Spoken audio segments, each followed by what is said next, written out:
परमेश्वर के दैनिक वचन। कई हजारों सालों से मनुष्य ने उद्धारकर्ता के आगमन को देखने में सक्षम होने की लालसा की है।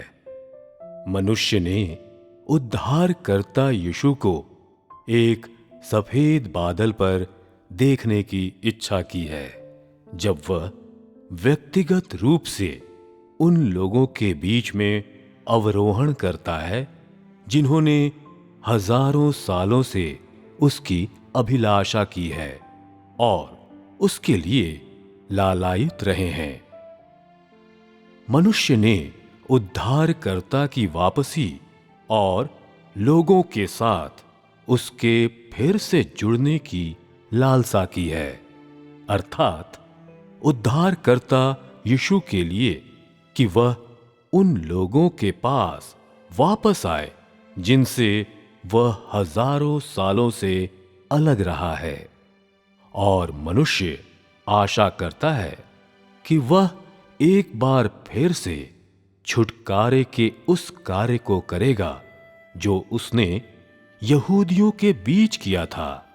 वह मनुष्य के प्रति करुणामय और प्रेममय होगा, मनुष्य के पापों को क्षमा करेगा, वह मनुष्य के पापों को सहन करेगा और यहां तक कि वह मनुष्य के सभी अपराधों को सहन करेगा और मनुष्य को उसके पापों से मुक्त करेगा।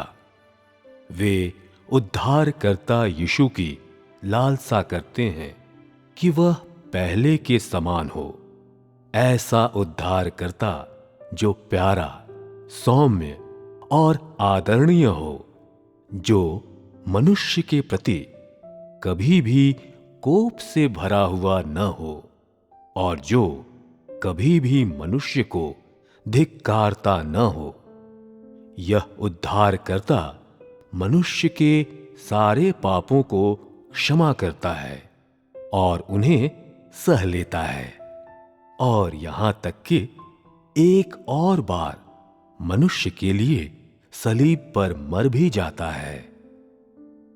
जब से यीशु गया है, वे चेले जो उसका अनुसरण करते थे और सभी संत जिन्होंने उसके नाम के कारण उद्धार पाया था, सभी उसकी हताशापूर्ण ढंग से अभिलाषा और उसका इंतजार कर रहे हैं। वे सभी जो अनुग्रह के युग के दौरान यीशु मसीह के अनुग्रह के द्वारा बचाए गए थे, अंत के दिनों के दौरान उस आनंददायक दिन की लालसा कर रहे हैं जब उद्धारकर्ता यीशु सफेद बादल पर आता है और मनुष्य के बीच में प्रकट होता है। निस्संदेह यह उन सभी लोगों की सामूहिक इच्छा भी है जो आज उद्धारकर्ता यीशु के नाम को स्वीकार करते हैं। विश्व भर में वे सभी जो उद्धारकर्ता यीशु द्वारा उद्धार को जानते हैं, वे सभी यीशु मसीहा की अचानक वापसी के लिए बहुत ज्यादा लालायित हो रहे हैं ताकि पृथ्वी पर यीशु के वचन पूरे हों। मैं जैसे गया था वैसे ही मैं वापस आऊंगा।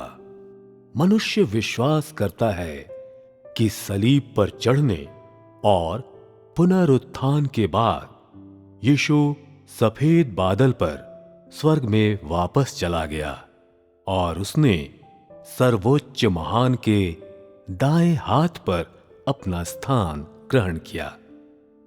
उसी प्रकार मनुष्य कल्पना करता है कि यीशु फिर से सफेद बादल पर सवार होकर उन लोगों के बीच वापस आएगा जिन्होंने हजारों सालों से उसके लिए बहुत अधिक लालसा रखी है, और यह कि वह यहूदियों का स्वरूप और उनके कपड़े धारण करेगा।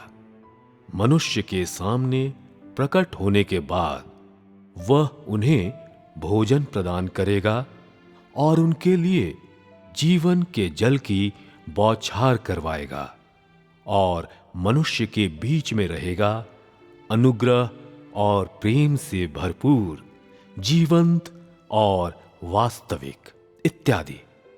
फिर भी उद्धारकर्ता यीशु ने ऐसा नहीं किया। उसने मनुष्य की कल्पना के विपरीत किया। वह उनके बीच में नहीं आया जिन्होंने उसकी वापसी की लालसा की थी, और वह सफेद बादल पर सवारी करते हुए सभी मनुष्यों के सामने प्रकट नहीं हुआ।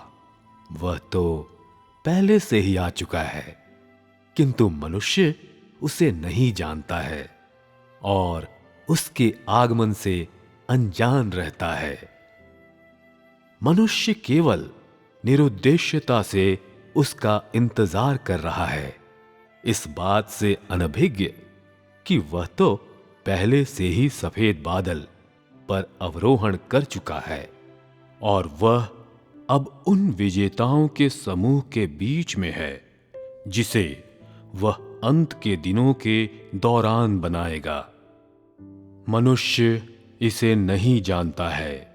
यद्यपि पवित्र उद्धारकर्ता यीशु मनुष्य के प्रति स्नेह और प्रेम से भरपूर है, फिर भी वह अशुद्ध और अपवित्र आत्माओं के द्वारा वास किए गए मंदिरों में कैसे कार्य कर सकता है।